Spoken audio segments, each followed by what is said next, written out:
guys, welcome to Rockin the Heat. Hope you can hear me all right. I'll try to speak up. I just thought I would BS a little bit, I guess, while driving. I don't know, maybe we'll do a little story time. I just had to run some errands and I was like, I don't know, I'm kind of just bored a little bit. So, I don't know about anybody else, but driving, the speed limit is one of the most boring things. I'm sorry, it just is. And I don't speed. I'm just saying, driving the speed limit is one of the most boring things. I guess catch me on two wheels and I might be going a little fast. But, yeah, so, anyway, story time. Let's talk about the Mini Cooper. Let's talk about this car. I think I might have mentioned a little bit about it on my old channel, but, so, where did I get it? Why do I have it? How long have I had it? Is it fun? Yada yada. So, let's see. This is about how many years ago now did I get it? It'd be like 1, 2, 3, 4. I think I've had it for 6 years. It's a 2007 Mini Cooper S.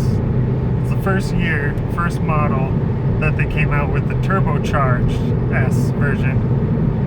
The previous models were supercharged. If you're not familiar, this is a BMW platform. It's got what's called the BMW Prince engine. This happens to be the 1.6 liter turbocharged version called the I think this is the N14, no, N12B. I can't exactly remember, but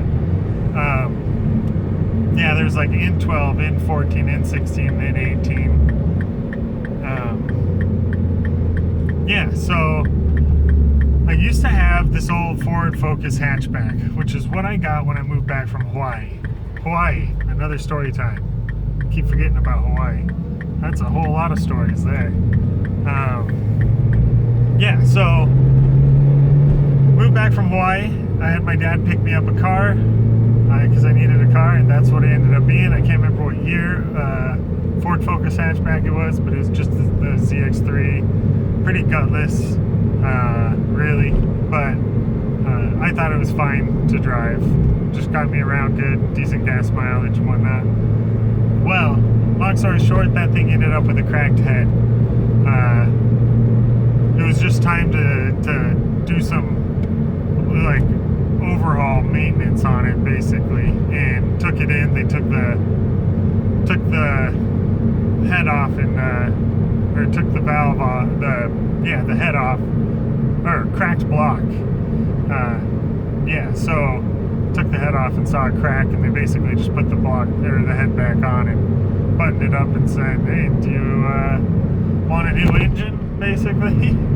I was like, nope. So we ended up selling it to the Ford dealership for a decent chunk.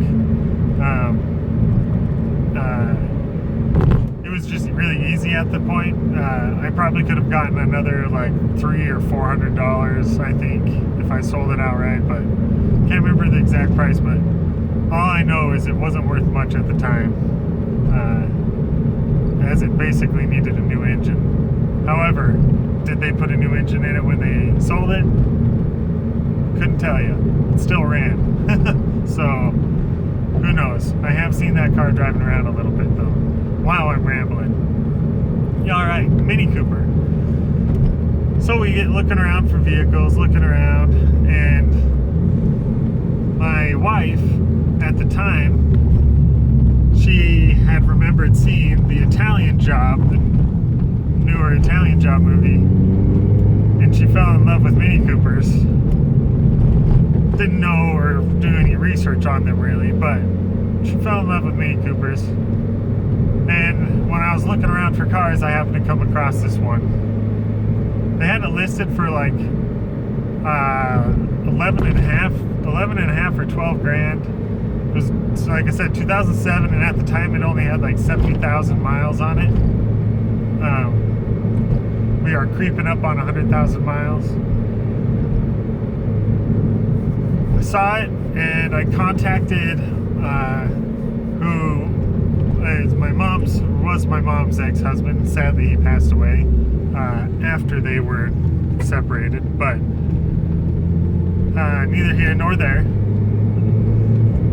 I contacted him, and he bought all of his construction vehicles through this company, through this dealership. And I talked to him, and he talked to his guy, and they got it down to just below $9,000. And I just laughed at myself. I was like, are we really going to go get a Mini Cooper? So we drove there, test drove it. It was pretty solid. You know, it's one of those things, you're buying a used vehicle. It's turbocharged, first turbocharged vehicle. Don't know much about that. I quickly found out a few things had been tampered with from the previous owner. There was definitely a boost controller installed. Don't know if it was digital or just analog, let's call it. But so I definitely know there was that. I don't know what sort of tuning he might have done, but the ECU I know for a fact was stock and hadn't been tampered with, because I started having issues with the ECU. But we might not have time for everything about the Mini Cooper. We might just have time for a little bit today. So find a melted valve cover, because the valve covers on these cars are plastic. There's melted portion right behind the turbo, and that would start to leak oil all over the front side of the head. And so got rid of that and got a new one on. That was like $650 later. And then the car was good for a long time. Didn't have any issues. Had like a little hiccup. It seemed like there was a hiccup, and the car was idling one cold morning, just fine. Started it up, was idling, came back outside, and it was like choking itself once in a while, and bogging, and then coming back up, and then bogging pretty bad, coming back up. So wasn't sure what that was all about. Ended up not really being able to drive it, because then the throttle ended up being non-responsive. It's a drive-by-wire. Ended up getting the throttle recalibrated, drove fine. Long time. Then I started having some more issues with it. Started hearing the timing chain going, so I decided, you know what? Maybe I'll dig into the timing chain. And that's where we end it today, because digging into the timing chain, water pump, thermostat, some other stuff, nearly had the engine pulled. I can't believe how much work I did for not having any experience on vehicles. So we'll get back to that. We'll get back to my learning experience, all the process that I did to get confident enough to actually work on the car by myself and get things done right. Let's just say it's got to stay organized, and it's a process. But that's for another time. Hope you guys enjoyed the story, and I'll see you guys next time. Rock on!